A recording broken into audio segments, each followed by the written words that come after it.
I wanted to share with you just some things that have been on my mind as it relates to AI, which is as we call in the gaming world, an NPC, a non-playing character, yet vitally important to how we work, live, and play.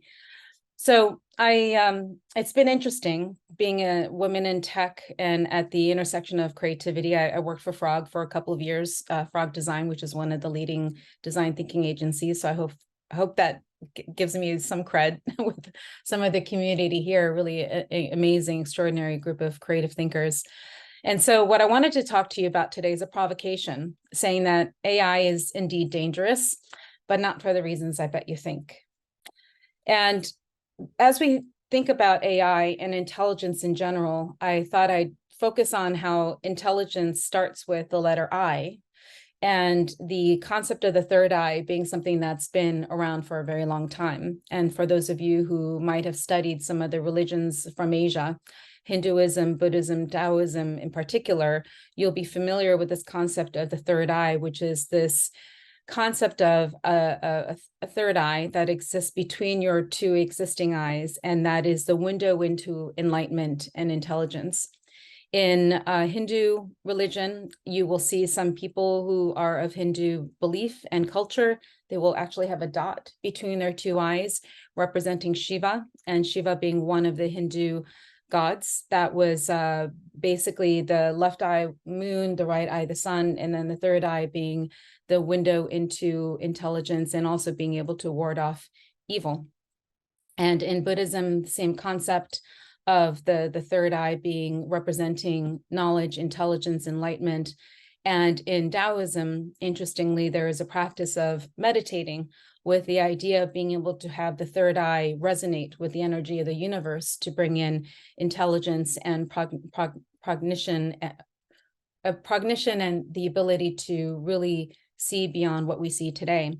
In the Western world, there's a concept that the third eye is actually representative of something called the pineal gland, which we still don't fully understand what the pineal gland does.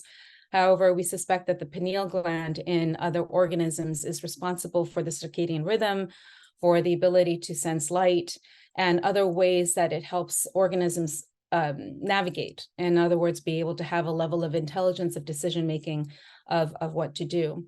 And there's this notion from some believers of what the pineal gland is there to do is to be able to both telescope out and microscope in around vision and the ability to see things. And so far as to even say that if we were to tap into the visionary qualities of the pineal gland, we would be able to microscopically ourselves see quarks. And for those who don't know what quarks are micro subatomic particles. That is part of what is the basis of a lot of new science and thinking of how physics works today. So the third eye, the letter I, all of this coming to say, okay, what is intelligence? And is intelligence something that we need to be thinking about differently? And that's what I wanted to talk about today and create the provocation, welcome the discussion, and please type anything into chat around your thoughts around some of these concepts that I'm bringing forward. So as I mentioned, the Hinduism, Buddhism, Taoism, all these religions and schools of thought emanating from Asia. And that is where I am proudly from. I'm born and raised in Japan. My mother is German, my father is Japanese. That's usually unusual for a biracial mixing. Usually the mother is Asian and the father is Caucasian, but in my case it got mixed around. Plus, my father is 19 years older than my mother, so how a German woman named Helga met a Japanese man named Masujiro, fall in love and have kids is about the same odds of me being here. So I've won the lotto by default, and that's me. I, as you can tell, very much embraced my Japanese cultural heritage. That's not necessarily Japanese style bikini that I'm wearing in the middle, but I dare say I wore bikini much better back then than I do these days. But what's interesting about my name, which I was supposed to be born Erica, because when my mother was pregnant with me, she thought I would have blonde hair, blue eyes. That was a vision that she had of the child that would come forward. And when I was born with big cheeks and full head of black hair. And I looked like an Eskimo baby. And she thought, okay, that's not an Erica. She dropped the E. But when she chose my name, Rika, what I wanted to call out here, and the characters that you see above, Rika in Japanese is also how we call science. Now, my name is, it's in Japanese and Chinese, you can choose different characters that have the same sound. So for the name Ri, there's a number of different kanji. For Ka, there's a number of different kanji that you can choose. So my parents chose the Ri and the Ka that you see below, the one that's for science. And my name means field of flowers. And so I was almost destined to talk about this topic of where science and nature intersect. And that is the basis of what I want to focus on when I say AI is dangerous. As you can see, I've been a woman in technology from the very, very beginning of my career. Started at Sony as part of a rogue group of revolutionaries at Sony Interactive. And that was in the early days of the internet. So now you can date me in terms of how old I am, been around for a while, but have been in tech and specifically within the world of disruptive tech and emerging technologies.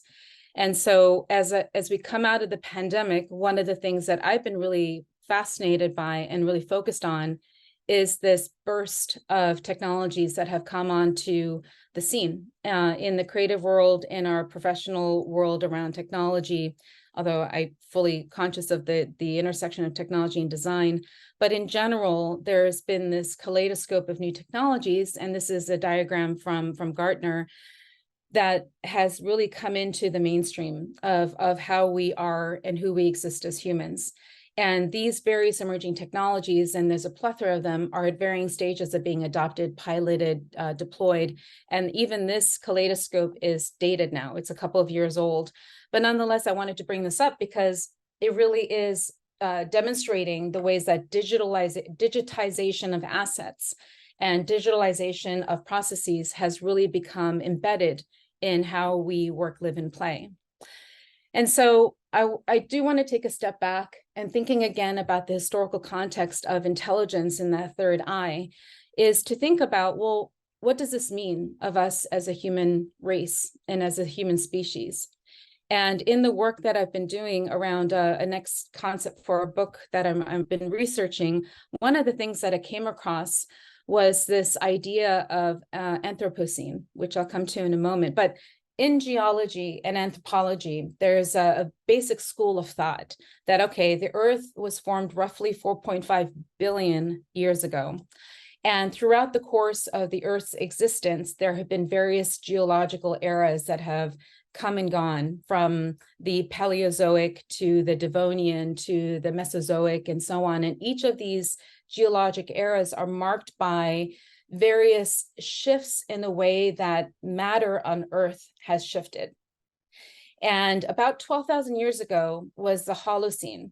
And the Holocene is Greek. The word Holocene comes from a new era. And so 12,000 years ago, we existed on Earth, and because humans have been around in Homo sapiens, in the form of Homo sapiens, about 200,000 years. And so for about 12,000 years, we've benefited from this new era of this balance of the way that the oceans, the forests, the land have all coexisted in a form of a osmotic sort of balance, as I said. And so in 2000, a chemist, I think his name is Paul Crutzen, a chemist and meteorologist, suggested that we humans have entered, or the Earth has entered, an era that's called an Anthropocene, roughly dating back to the Industrial Revolution. As you know, anthropology is the study of human and human evolution, and that word anthropos comes from the word human.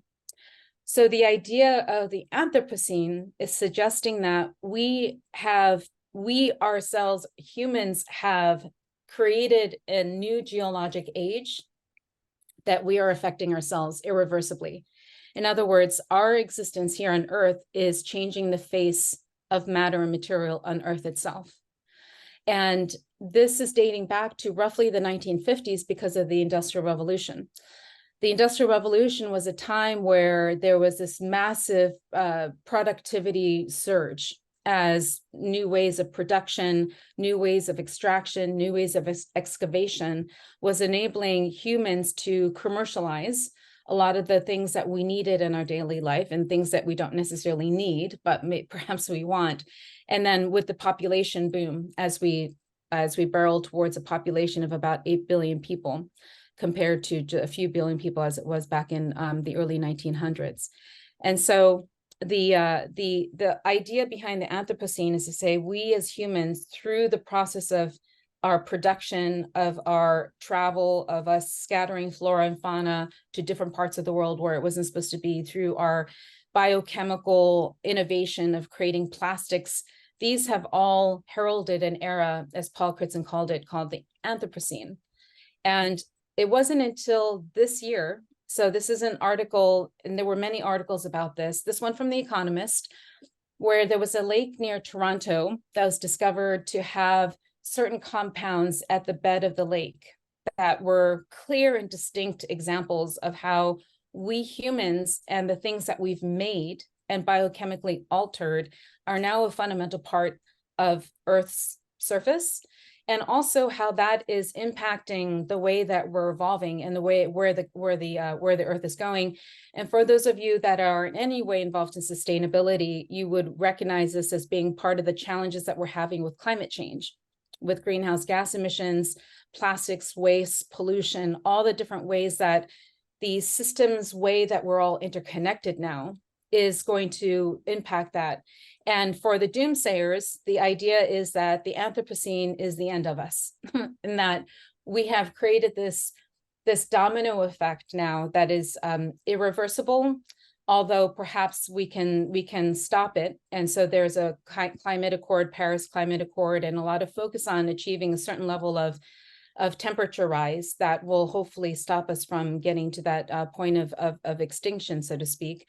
And then there are the people that are on the positive side of this to say, okay, actually, how we can think about this is to say a lot of the ways that we've evolved, and even artificial intelligence, what makes up artificial intelligence, like our sponsors, Dell, Intel, and NVIDIA, there are huge, huge parts of the way that artificial intelligence is going to drive things forward, is that indeed this artificial intelligence, which is not artificial because it comes from organic matter, is going to be what helps us achieve outcomes. And creative thinking, creative thought is an essential part of how all of this comes together. And science is a lot of the ways that the theory of things and the physics of things and the laws of things need to be thought differently and think about that innovatively.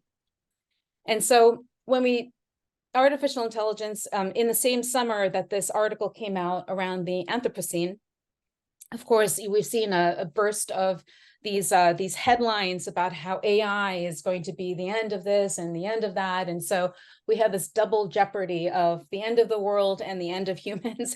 But sometimes you take two negatives and you can try to get a positive out of that. And that's the whole point of the talk today, is to talk about what's the positive.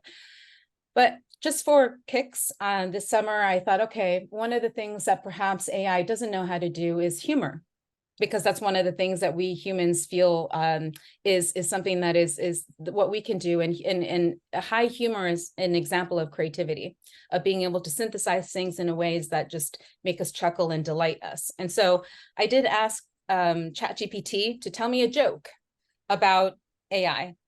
And what it said was, how does an AI greet its creator? Hello, world.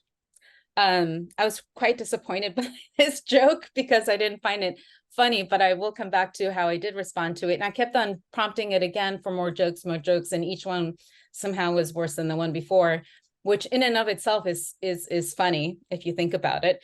But I want to go back to this first answer of how does an AI greet its creator, hello world. It's a little spooky in some ways, because for those of you who have been fanboys and fangirls of Steve Jobs, Apple's been a remarkable innovator in the space of digitalization. That's what he did when he first introduced the Mac, right? It was its ability to say hello world and type that on the screen. And so I thought it was really interesting that this was the first joke that ChatGPT told me. And by the way, for all of you, I encourage you to go to ChatGPT and say, tell me a joke about AI, and see what it tells you. Hopefully it comes up with something that better than it did today. But this again goes back to saying, okay, AI itself comes from where we come from the creator, however you want to think about what creator means in your specific belief system, and to say hello world. And so what do we need to do to think about the world as the genesis of us? And how do we make sure we preserve and being able to say hello world instead of goodbye world at some point in time? And so one of the other areas that I thought would be good to highlight is about Neuralink. So for anybody who's very, very fond of Elon Musk, you know that one of the next initiatives that he's been working on is Neuralink. And just last week, they announced the opening of their clinical trials. And I wanted to read to you what the announcement was, and for us to ponder and think about here about the intersection of intelligence and technology. So they said, we're happy to announce that we received approval from the Reviewing Independent Institutional Review Board and our first hospital site to begin recruitment for our first in-human clinical trial. The PRIME study, short for Precise Robotically Implanted Brain-Computer Interface, a groundbreaking investigational medical device trial for a fully implantable wireless brain-computer interface, BCI, aims to evaluate the safety of our implant and surgical robot and assess the initial functionality of our BCI for enabling people with paralysis to control external devices with their thoughts. So again, the initial goal of our BCI is to grant people the ability to control a complete computer cursor or keyboard using their thoughts alone. Now, I won't say how doomsday or frightening or exciting this particular trial commencement is. I will say that I do think about Elon's reach with owning X, Twitter, the whole social media space, as well as some of the other ways that Elon Musk has reached into how we exist as human beings, literally. And we'll say that just this initial sign of, okay, being able to help people who are stroke victims or paralyzed in some other ways is remarkable and honorable.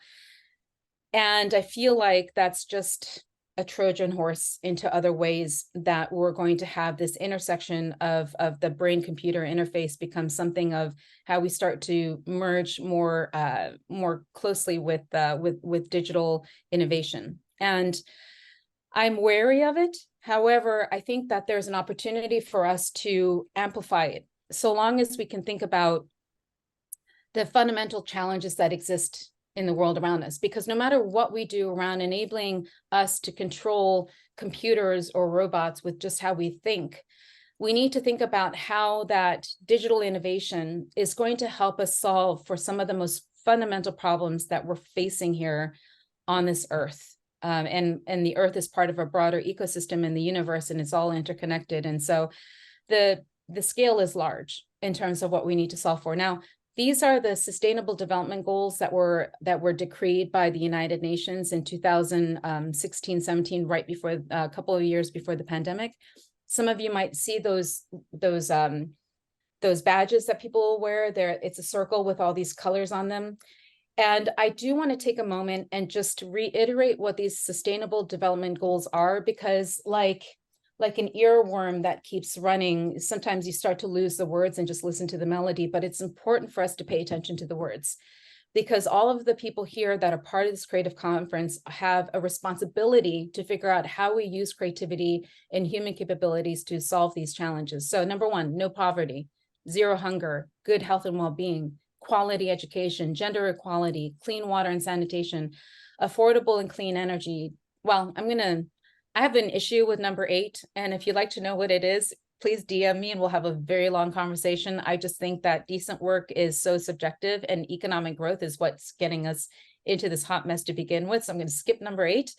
Industry, innovation, infrastructure, reduced inequalities, sustainable cities and communities, responsible consumption and production, climate action, life below water, life on land, peace and justice and strong institutions, and partnerships for the goals. Now, just one of these is overwhelming, and plus they're all interconnected. You can't take one in isolation. But this is a lot of things that we need to focus on, and a lot of different facets to our existence that we need to contemplate, and they are all critical. Not nice to haves at all. All of them are critical for us to have our children and our children's children and our future generations to survive. So where am I optimistic about digital innovation and creativity and where all of this intersects is I think that we need to focus on the intelligence in the world around us. And this is why I think AI is dangerous. I think AI is dangerous because it runs the risk of us being so myopically focused on digitalization and computers and chips and all the different ways that the code is going to help make our lives easier, faster, better, and more pleasant, that we don't pay attention to the natural intelligence that exists in the world around us. So this is but a small microcosm of things that I thought I'd illuminate for you, just for me to illustrate what I mean. There is a plant in the South American forest that's the name of it starts with Socrates. Socrates was a philosopher in Greek times that walked with his students. That's how he taught. This plant walks. What it does is that it grows its roots above the ground and it moves towards the direction of better light and better nutrition by letting the front roots die while the back roots grow and in the direction that it needs to go. So over a period of time, this plant walks across the forest. The pigs that you see on the bottom, these are Omelette, Hamlet, and I forget the name of the other two pigs, but Omelette and Hamlet, they're representing pigs that are able to play a game. What they can do is they can maneuver a joystick to be able to land a ball in a specific part of the game in return for a reward. So they know that that's the reward that they need to get. So they know how to make a choice. They know how to strategize. They know how to be able to manipulate something for what they want, which is what we humans do. Then you have one of my favorite on the right is slime. So slime has no brain, no nervous system, and yet somehow if you let slime to its own devices, it will create in its movement through a maze what looks like the most efficient subway system you've ever seen. And you have bees. Bees are fundamental to the ecosystem of how nature works with pollen and growth of fauna and flora. But the point about the bees is that bees can recognize human faces. It can recognize how to be able to, like the pigs, be able to move an object to a place in return for a reward. And it learns at every iteration how to do it faster, what's the most efficient way to do that. It can recognize numbers, it can recognize colors. And then for those of you who watched or have watched The Last of Us, this will be a little creepy, but the mycelia, which is the fundamental part of what mushrooms are. So mushrooms are the physical manifestation of an organism called mycelia. Mycelia have been demonstrated to be sending electric impulses through its vast network that is all interconnected around being able to find food more efficiently, to be able to find ecosystems and environments that are going to be more amenable. And mycelia are able to communicate and to be able to understand structures and different matters and structures and matter around it for it to be able to grow in a way that's the most optimal. And so these are just some examples. By the way, I would highly recommend a documentary that I just saw that somebody recommended to me. Please don't watch it if you want to be able to enjoy pulpo in Barcelona or anywhere else. But the documentary is called My Octopus Teacher. And it talks about octopus and octopi, well, a particular octopus. And after watching that documentary, I grew up in Japan, so I love octopus, eating octopus, but I don't think I can eat octopus anymore. But since then, I've been, of course, TikTok is now showing me a bunch of videos about how smart octopus are. But please take a look at that documentary; it's phenomenal. So we need to wrap up there. Yeah, this is all an example of bio-inspired design. And bio-inspired design is really about how to use the intelligence around us to be able to help us solve for some of the most fundamental challenges. So combining digital innovation, combining your creativity with bio-inspired design I'll skip that slide, is really where we have an opportunity. And even photosynthesis, if you think you know how photosynthesis works, you don't, because the scientists of the world still don't know how photosynthesis works, but we think we're getting there. But if we can solve and understand how photosynthesis works, for example, it'll help us be more efficient with energy and use hydrogen as a form of energy. I'll leave that with you to take a look at. And it's all a part of what I'm calling organic intelligence. And organic intelligence is about an intelligence that's derived from the organic world around us, and combining that with some of the ways that we use digital innovation. This is a venture enterprise that is exemplifying organic intelligence. I joined the board, full disclosure, about 2 months ago because of what they're doing around organic intelligence. They're taking the bio waste from agriculture food production, using it to feed seaweed on land. And that seaweed, which is high in concentration of protein, B12, and other ingredients that are missing from other plant-based foods, they're bringing that into the world to solve that problem with food insecurities while also addressing bio waste. That QR code on the lower left is there in a crowdfunding raise right now. So if you're interested to learn more, please scan that code and check it out. And so where I want to leave you today is to say, we need to get out of the Anthropocene ASAP. We need to get into another era that we're defining because we've just defined an era. So therefore it's in our control as to how the next era is going to go. And I do think it's going to be this confluence of digital creativity as well as organic intelligence to create what I'll name the Cosmocene. We'll see if that actually takes hold. But the Cosmocene is an ordered whole. In other words, how do we bring all of this into balance so that we can continue to expand ourselves and to be able to drive the next evolution of where creativity, technology, and the natural world intersect? And that's why artificial intelligence is dangerous, and it wasn't for the reasons I bet you thought. Thank you.